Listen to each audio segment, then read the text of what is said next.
నమస్తే, నేను మీ కమ్మపాటి సత్యనారాయణ ప్రజాపతి, ఉస్మానియా యూనివర్సిటీ. చాలామంది కూడా రైతు బంధు మీకు వచ్చిందా, నాకు ఇంకా రాలేదు అని చెప్పేసి పలు రకాల ప్రశ్నలు, దాని మీద ప్రతిపక్షాల విమర్శలు, మరియు రేవంత్ రెడ్డి గారి ప్రభుత్వం ఏం చేయబోతుంది, రైతు బంధు ఇవ్వదా, ఇక దీన్ని కట్ చేస్తారా, రైతు బంధు ఇస్తే ఎవరికి ఇస్తారు, ఎన్ని ఎకరాలకు ఇస్తారు, ఎన్నిసార్లు ఇస్తారు, ఎన్ని వేలు ఇస్తారు, చాలా రకాల ప్రశ్నలు అయితే ఉన్నాయి. సరే, ఎన్నిసార్లు ఇస్తారు, ఎన్ని వేలు ఇస్తారు, అసలు ఉంటుందా పోతుందా, దాన్ని ఒకసారి మనం పక్కన పెడితే ఫ్రీ బస్ మీద మాత్రం చాలా కౌంటర్లు వస్తూ ఉన్నాయి.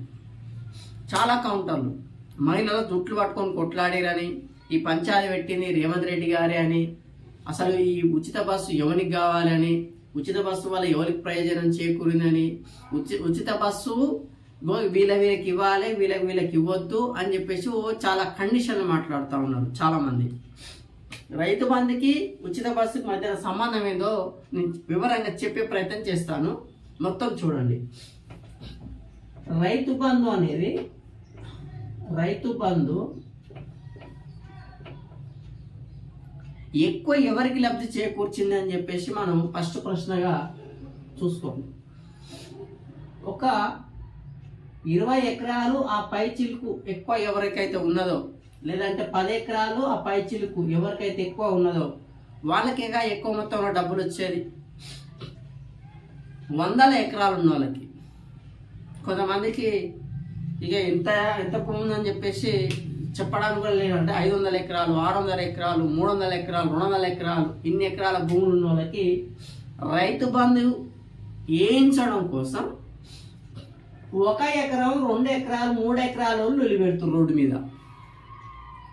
200 ఎకరాలు, 300 ఎకరాలు, 100 ఎకరాల భూమి ఉన్న వాళ్ళకి రైతు బంధు వేయించడం కోసం 1 ఎకరం, 2 ఎకరాలు, 3 ఎకరాలు ఉన్న వాళ్ళు నొల్లి పెడుతున్నారు రోడ్డు మీద, బట్టలు చింపుకొని రైతు బంధు ఎప్పుడు వేస్తావు అని చెప్పేసి.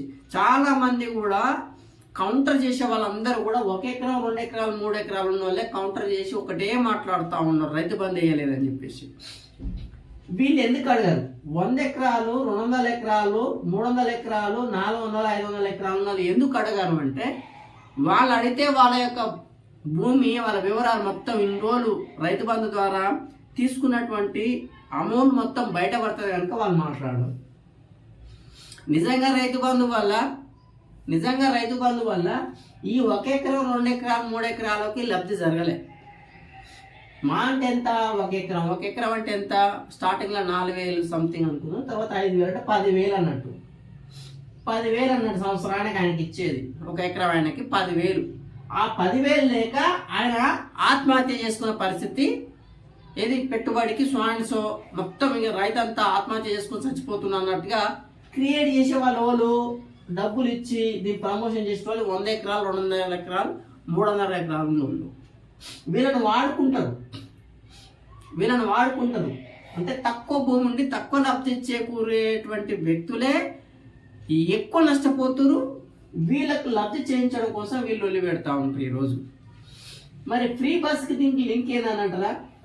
సరే, ఈ రైతు బంధు వల్ల 10 ఎకరాలు ఆ లోపు ఉన్న వాళ్ళకి పెద్దగా, అంటే వాళ్ళ పెట్టుబడికి నిజంగానే వాడతారు. 10 ఎకరాలు ఉందంటే 1,00,000 రూపాయలు అనుకున్నాం. ఆ 1,00,000 రూపాయలతో పెట్టుబడి పెట్టుకుంటాడు, నిజంగా అతనికి ఉపయోగపడుతుంది. ఏది 10 ఎకరాలు ఉన్న వాళ్ళు పంట తీస్తారు, ఓకే. 20 ఎకరాలు ఉన్న వాళ్ళు లేరా అంటే పంట తీస్తారు. 20 ఎకరాలు ఉన్నాయంటే అంతో ఎంతో మంచి కోటీశ్వరుడు అన్నట్టు, మంచి బలిసినాయన అన్నట్టు. 20 ఎకరాలు ఉన్నోడు బలిసినోడు కాదా? 100 ఎకరాలు ఉన్న మరి ఏమనాలి? 100 ఎకరాలు, 20 ఎకరాలు ఏమో ఉన్న వాళ్ళందరూ కూడా బలిసిన వాళ్ళు. వాళ్ళకి నువ్వు పెట్టుబడి సాయం ఇవ్వకున్నా కానీ వాళ్ళు చేసుకుంటారు. 100 ఎకరాలు ఉన్నోనికి మనం పెట్టుబడి సాయం ఇవ్వాలా? 100 ఎకరాలు ఉన్నోనికి మళ్ళీ మనం తీసుకుపోయి 100 × 10,000 మన డబ్బులు ఇవ్వాలా ఈయనకి? అంటే ఏం నడుస్తుంది దీని వెనకాల? మీరు ఆలోచించుకోవాలి. చిన్న వర్గాలకి లబ్ధి చేకూర్చలేదు రైతు బంధు. ఎవరికి నిజంగా లబ్ధి చేకూరుస్తుందంటే, ఇప్పుడు ఫ్రీ బస్ పెట్టిరండి ఆర్టీసీలో. ఎవరు ఎక్కుతారు ఈ ఫ్రీ బస్సు? బస్సులలో తిరిగేటోళ్ళే బస్సు ఎక్కుతారు. కోటీశ్వరుడు ఈ 200 ఎకరాలు ఉన్నాయన, ఆయనకు 2 కార్లు, ఆయనకు మంచి మోటార్ సైకిల్స్ ఉంటాయి, ఆయనకు వివిధ సదుపాయాలు ఉంటాయి. ఆయన మొత్తం ఎమర్జెన్సీ వర్క్లలో తిరుగుతాడు ఆయన మోతేవారి. ఆయన వచ్చి ఫ్రీ బస్ ఎక్కుతాడా? ఎక్కడ కదా. అంటే అలా కుటుంబ సభ్యులు లేడీస్ ఎక్కడ ఇస్తాడా? ఈయన కారు వేసుకొని పోతాడు, ఆ కార్లో ఆమె పోతుంది, అలా కుటుంబీకులు. అంతేగాని ఈ ఫ్రీ బస్ అయితే ఈయన కార్లో పోయిన ఫ్రీ బస్ అయితే ఈమెను ఎక్కాడు కదా, అలా భార్యనో చెల్లెనో అక్కనో అమ్మనో ఈ ఫ్రీ బస్ని అయితే ఎక్కాడు కదా, అలానే తీసుకొని పోతాడు కదా. మరి ఫ్రీ బస్సు ఎవరు ఎక్కుతారు? ఫ్రీ బస్సు నిజంగా ఎక్కేవాళ్ళు చాలా తక్కువ ఇన్కమ్ ఉన్నోళ్ళు, లేదంటే పేదవాళ్ళే ఎక్కుతారు ఫ్రీ బస్సు. ఫస్ట్ 1 month అనేది బాగా రష్ అయింది, తర్వాత ఇప్పుడు చూడండి చాలా తక్కువ అయిపోయింది. ఫస్ట్ 1 month అంటారికే జనరల్గా ఎవరికైనా సహజం, అది సాధారణమైనటువంటి మనుషుల కనుక ఫ్రీ బస్ అనగానే కొత్త ప్లేసులు చూడనటువంటివి, కొంచెం దేవస్థానాలు కావచ్చు, కొత్త ప్రదేశాలు కావచ్చు, తిరిగే ప్రయత్నం చేసి ఒప్పుకోవాలి. కానీ సంవత్సరం మొత్తం కూడా వాళ్ళు తిరగడమే పనిగా పెట్టుకోరు కదా. మరి భూ ఎట్లా వస్తుంది, వాళ్ళకి తిండి ఎట్లా వస్తుంది, పిల్లల్ని ఎట్లా పోషించుకోవాలి, ఎప్పుడు తిరుగుతూనే ఉంటారా వాళ్ళు మహిళలు? ఎంత దారుణంగా అంటే మహిళల్ని, వీళ్ళకేం పని పాట లేదు, ఇంకెప్పుడు తిరుగుడే ఉంటుంది. ఇక కొంతమంది ఏ విధంగా దూషిస్తున్నారంటే, ఇక పొద్దుగాల భర్త 10కి ఉద్యోగాన్ని పోగానే ఇంకప్పుడు తిరగడం మొదలు పెడతారు, పొద్దుగల 5 లోపల వచ్చి ఇంటికుంటారంటే అంత దరిద్రమైనటువంటి ఆలోచన కానీ విధానం కానీ ఏ మహిళకి లేదు. మీరు అనవసరం కామెంట్లు చేసి లేని ఆలోచన వాళ్ళకి ఏకండి, అర్థమైందా? ఎవ్వరు కూడా ఈ రోజుల్లో దగ్గర వాళ్ళ ఫంక్షన్లకి పోవడానికి కూడా సమయం లేనటువంటి పరిస్థితిలో ఉన్నారు. విలువైనటువంటి పనుల కోసం వాటి కోసం మాత్రమే వెళ్ళే పరిస్థితి ఉంటుంది. ఎవరు కూడా ఫ్రీ ఉంది అని చెప్పేసి బస్సులలో తిరగడానికి ఎవరు కూడా రెడీగా లేరు. కొంచెం ఆలోచించుకోవాలి. మహిళల్ని ఎంత దారుణంగా కామెంట్ చేస్తున్నారు అంటే ఈ ఫ్రీ బస్ విషయంలో నోటికి వచ్చినట్టు మాట్లాడుతూ ఉన్నారు. తక్కువ డబ్బులు ఉన్నోళ్ళు, తక్కువ ఎవరైతే ఇన్కమ్ ఉన్నోళ్ళు, ఎంతమందికి ఒక 10,000 జాబ్ చేసేటువంటి ఒక మహిళ ఉన్నది అనుకున్నాం. రాన్మోహన్ ఛార్జీలు, బస్ కిరాయిలు అన్నీ కూడా 3,000 పోతాయి. ఈ 3,000 పోతే 7,000 కోసమైనా ఇంత తిప్పట్లు పడదని చెప్పేసి అది జాబ్ చేయడమే మానేసుకోరు పాపం. ఇప్పుడు ఏమైంది, కొంచెం బస్సు సౌకర్యం ఉన్నట్ల ఓ 10,000 జాబ్ అయితే చేస్తారు. అంటే వాళ్ళు పని చేస్తారు, వాళ్ళ కుటుంబ పోషణ కోసం, వాళ్ళ పిల్లల యొక్క చదువుల కోసమో లేదో పరిస్థితుల కోసం వాళ్ళు 10,000 వచ్చినా కానీ పని చేసుకుంటారు. ఇంతకుముందు 10,000 ఉన్నా కానీ చేయలేదు, ఇప్పుడు చేస్తారు. అంటే మహిళలకి వాళ్ళ యొక్క ఏదైతే ప్రైవేట్ జాబు లేకపోతే ఏ అవసరం ఉంటే ఆ అవసరంలో అక్కడ పనిచేసే వసతి ఉన్నప్పుడు వెళ్ళి పని చేయడానికి ఒక వే దొరికింది ఈరోజు ఫ్రీ బస్ వల్ల. ఈ రైతు బంధు వల్ల బలిసిన వాళ్ళకే ఎక్కువ పైసలు ఉన్నాయి. సరే అందరికి వచ్చినాయి, ఎకరం ఉన్న 10,000 వస్తాయి సంవత్సరానికి. మరి 100 ఎకరం ఉన్న ఎంత పర్సెంటేజ్ ఉన్నారు? సుమారుగా 85% మంది, సుమారు 80% మంది కూడా 10 ఎకరాల లోపు ఉన్నోళ్ళే కదా. 10 ఎకరాల లోపు ఉన్నోళ్ళు. ఆ తర్వాత 5% లేదా 1%. ఎక్కువ హై ల్యాండ్ లార్డ్స్ ఎవరు 1% పీపులే ఉంటారు. వాళ్ళ దగ్గర 15-20% భూమి ఉంటుంది. చూడండి, మనం ఇక్కడ అర్థం చేసుకోవాలి. కానీ ఫ్రీ బస్సు వల్ల ఎవరైతే పేదలు ఉన్నారో బస్సు ఎక్కేటోళ్ళు మాత్రం బస్సు ఎక్కుతారు. నేను చాలా గమనించిన, కొంతమంది కామెంట్లు పెట్టుకున్నాను, బస్సు ఎక్కిన వానికి తెలుస్తుంది, నువ్వు బస్సు ఎక్కితే నీ బాధ పడితే తెలుస్తుంది అని చెప్పేసి కామెంట్లు పెట్టారు. ఫ్రీ బస్ మీద నేను సానుకూలంగా మాట్లాడితే, నేను ఫుట్బోర్డ్లో నిలబడి కూడా నేను ప్రయాణం చేసిన, బస్సులో ఒంటి కాలు మీద నిలబడి కూడా ప్రయాణం చేసిన. కానీ నేను ఇబ్బంది పడలేదు. అయ్యో ఈ ఫ్రీగా ఇవ్వడం వల్ల నాకు ఇంత ఇబ్బంది వచ్చిందని చెప్పేసి నేను కౌంటర్ చేయలే. అవును, స్టార్ట్ 1 month ఓపిక పడితే తర్వాత నిదానం అయిపోతుంది అని చెప్పేసి నాకు తెలుసు కనుకనే కామెంట్ చేయలేదు. అయినా కానీ ఎవరు ఎక్కిరు? అంత మహిళలు అంత నిలబడి కూడా ప్రయాణం చేస్తున్నారంటే వాళ్ళు నిజంగా డబ్బులు ఉన్నోళ్ళ? డబ్బులు లేని వాళ్ళే కదా. అంత చాలామంది డబ్బులు ఉన్న వాళ్ళు ఏమన్నారో తెలుసా కామెంట్లో? నేను చూసిన బస్సులో వాళ్ళ ఒపీనియన్ కూడా అడిగిన. వాళ్ళు ఒకసారి ఎక్కిరు, మేము వేరే ఆటోలో ఎక్కుతాం, వేరే వెళ్తాం, మాకేం కర్మ పట్టింది అని చెప్పేసి మాట్లాడారు. అంటే వాళ్ళు డబ్బులు ఉన్నోళ్ళు ఎక్కరు వాళ్ళు.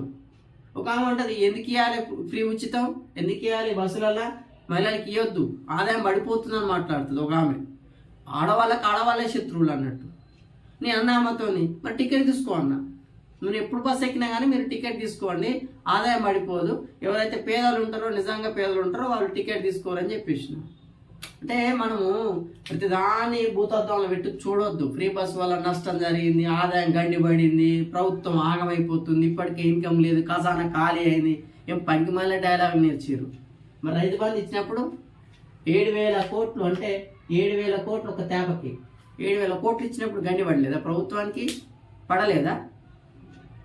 కళ్యాణ లక్ష్మి 1,00,000 రూపాయలు ఏ ఇంటికి పెళ్ళి అయినా కానీ కొన్ని యాక్సెప్ట్ చేసిరు, కొన్ని అవి ఎవరికి పెళ్ళి అయినా కానీ, అంటే ఎవరింట్లో పెళ్ళి అయినా కానీ ఇచ్చి సమానంగా డిస్ట్రిబ్యూషన్ జరిగింది. కళ్యాణ లక్ష్మి పెన్షన్ అని అన్నారు, వృద్ధులకు పెన్షన్, ఏ వృద్ధులైనా సరే అందరు ఉంటారు కనుక అందరు సమానంగా డిస్ట్రిబ్యూట్ చేయడం జరిగింది. దాని మీద కాంట్రవర్సీ ఏం చేయొద్దు, ఏం చేయకూడదు కూడా. ఎందుకంటే ఖజానా అనేది అందరికి సంబంధించినటువంటి డబ్బులు కనుక సమానంగా డిస్ట్రిబ్యూట్ చేయబడింది, దాంట్లో ఏ కాంట్రవర్సీ లేదు.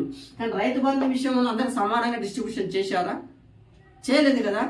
మరి చేయనప్పుడు దాన్ని ఎందుకు ఎవరు కూడా కౌంటర్ ఏం చేయలే? మేము అప్పటి నుంచి మాట్లాడినాం, రైతు బంధు కేసీఆర్ పెట్టినప్పుడు కూడా మేము మాట్లాడినాం, దీన్ని లిమిటేషన్ పెట్టాలి. 5 ఎకరాలా లేకపోతే ఒక 10 ఎకరాలు, నీకు లేదు అనిపిస్తే 20 ఎకరాలు పెట్టుకోండి. 10 ఎకరాలే చాలా వరకు సమంజసమైనటువంటి నిర్ణయం. 10 ఎకరాలు సమంజసమైనటువంటి నిర్ణయం అని భావిస్తూ ఉన్నాం. చాలా మంది కూడా ఒపీనియన్ ఉన్నది.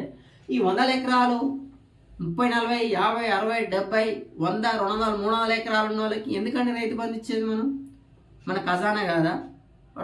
వాడు ఏం చేస్తాడు? 100 ఎకరాలు ఉన్నాడు,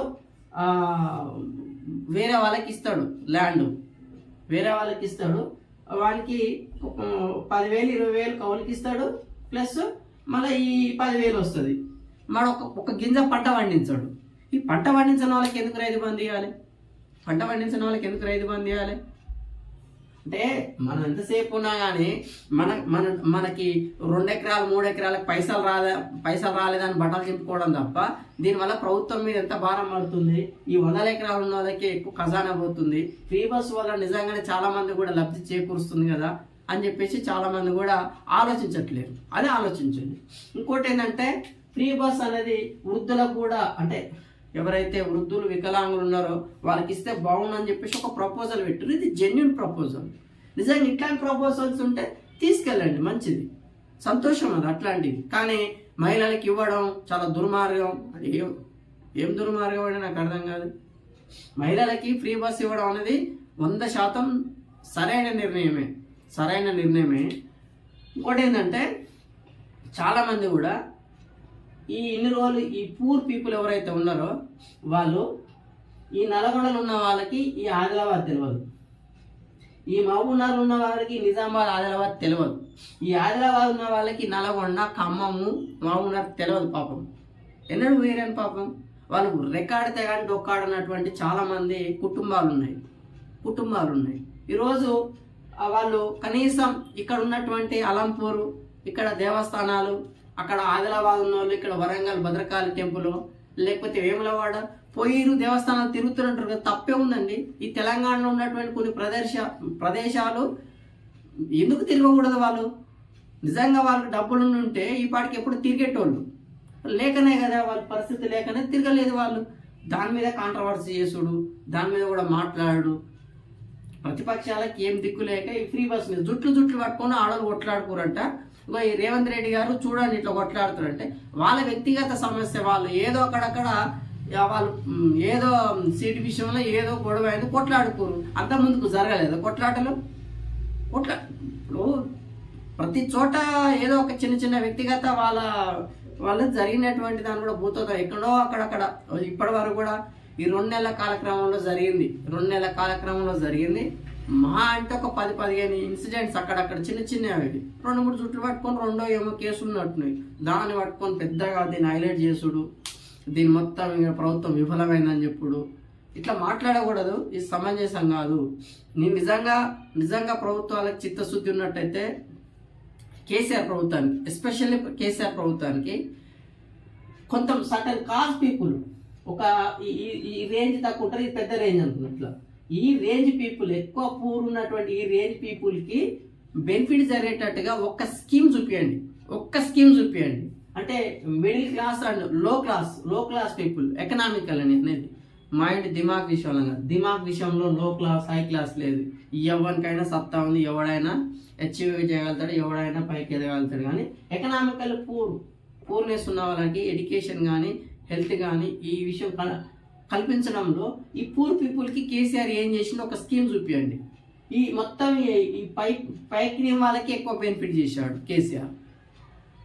అంటే మీరు ఆలోచించండి దీని వెనకాల ఏం నడుస్తుంది, ఏం జరిగిందని చెప్పేసి. చాలామంది ల్యాండ్ లార్డ్స్ కేసీఆర్కి సపోర్ట్ చేసారు. ఎందుకు సపోర్ట్ చేసారు అంటే ఈ చరిత్రలో ఎన్నడూ లేని విధంగా భూమి ఉన్నోడు, అంటే డబ్బులు ఉన్నోడు, ఎక్కువ భూమి ఉన్నోనికే ఎక్కువ బెనిఫిట్ జరిగేటట్టుగా ఇంతవరకు ఏ ప్రభుత్వం నిర్ణయం తీసుకోలేదు.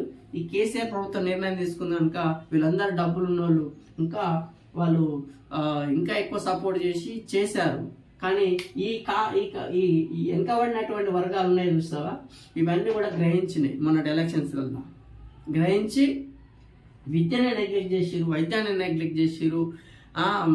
అంటే డబ్బులు ఉన్నోనికి ఎక్కువ రైతు బంధు ఇవ్వడం అన్నీ చేసారు కనుక వాళ్ళు సరైనటువంటి నిర్ణయాన్ని మొన్న ఇచ్చిరు. వాళ్ళు ఇచ్చిరు కనుకనే జరిగింది. ప్లీజ్ దయచేసి ఇట్లాంటి కామెంట్స్ కానీ ఇట్లాంటి థింక్లెస్ ఒపీనియన్స్ మీరు సమాజం మీద రుద్దొద్దని చెప్పేసి రిక్వెస్ట్ చేస్తా ఉన్నాం. 100% ఇది సరైన నిర్ణయం అని మేము భావిస్తూ ఉన్నాం. మహిళలకి చూడండి, ఇంకొక 1 month తర్వాత పెళ్ళిళ్ళు స్టార్ట్ అయితే వాళ్ళు తిరుగుతారు. ఇంతమంది పెళ్ళిళ్ళు అంటే వాళ్ళు అంటే జనరల్గా జెంట్సే ఎక్కువ టక్కున పోయేది వచ్చేది, ఏదో మోటార్ సైకిల్ ఏదో వేసుకొని పోయి వచ్చేది అయిపోయేది. ఈరోజు పెళ్ళిళ్ళకి కూడా వీళ్ళు కూడా మంచిగా అటెండ్ కాగలుగుతారు, తప్పే ఉందండి. ఎంతసేపు ఉన్నా కానీ ఒక్క వర్గం వాళ్ళే వీళ్ళే అటెండ్ కావాలనే ఉందా? ఈసారి వాళ్ళు కూడా మంచిగా పోదాంపా అంటారు. భార్య భర్త ఇద్దరు అనుకో, భర్త టికెట్ తీసుకుంటాడు, సో ఆయన ఒక్కడ పోయేస్తాడు, నీతో పని నేను కూడా వస్తా అని చెప్పేసి వస్తుంది, తప్పే ఉంది. అరే వాళ్ళు కూడా కొంచెం, నేను ఎక్కువ డబ్బులు ఉన్న వాళ్ళ గురించి నేను చెప్పట్లేదు. కార్లు బంగ్లాలు ఉన్న వాళ్ళు బస్సులలో రారు. మీరు చూడండి, ఎక్కడో కొంతమంది రేర్గా అక్కడక్కడ కొంతమంది వస్తారు, తప్పని పరిస్థితుల్లో ఎక్కుతారు, వాళ్ళు కూడా ఎక్కుతారు, తప్పే ఉంది. వినియోగించుకుంటే తప్పే ఉంది. ఎమర్జెన్సీ కేసులలో కోటీశ్వరుడు ఏముంది, 10,000 ఏముంది, 1,000 రూపాయలు ఏముంది. ఎవరైనా సరే ఎమర్జెన్సీ పరిస్థితుల్లో ఎవరైనా వాడుకుంటారు, దాన్ని తప్పు పట్టాల్సిన అవసరం లేదు.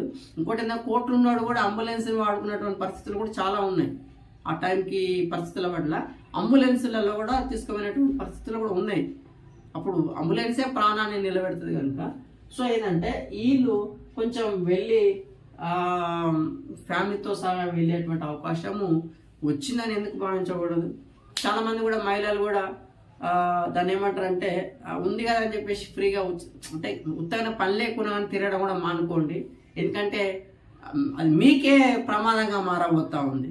మొన్న ఒకరు నల్గొండ నుంచి చార్మినార్కి చాయ్ తాగడం కోసం వచ్చిరని చెప్పేసి పెద్ద ట్రోల్ చేసారు. ఎంత అంటే భూతత్వాలను పెట్టి దాన్ని నెగిటివ్గా చూసారు. కానీ దాని వెనకాల పాజిటివ్ పాయింట్ ఏందో చూడలేదు మీరు. చాలామంది కూడా ఈ పాజిటివ్ పాయింట్ ఏందని చెప్పనా, వాళ్ళు నిజంగా కూడా చాయ్ తాగుతాను చార్మినార్ వచ్చిరా రాలేదా తర్వాత సంగతి. వాళ్ళు నల్గొండ నుంచి చార్మినార్కి వచ్చిర్రు, చాయ్ తాగినని చెప్పారు కదా, వాస్తవానికి వాళ్ళు చార్మినార్ చూస్తానికి వచ్చారు నల్గొండ నుంచి.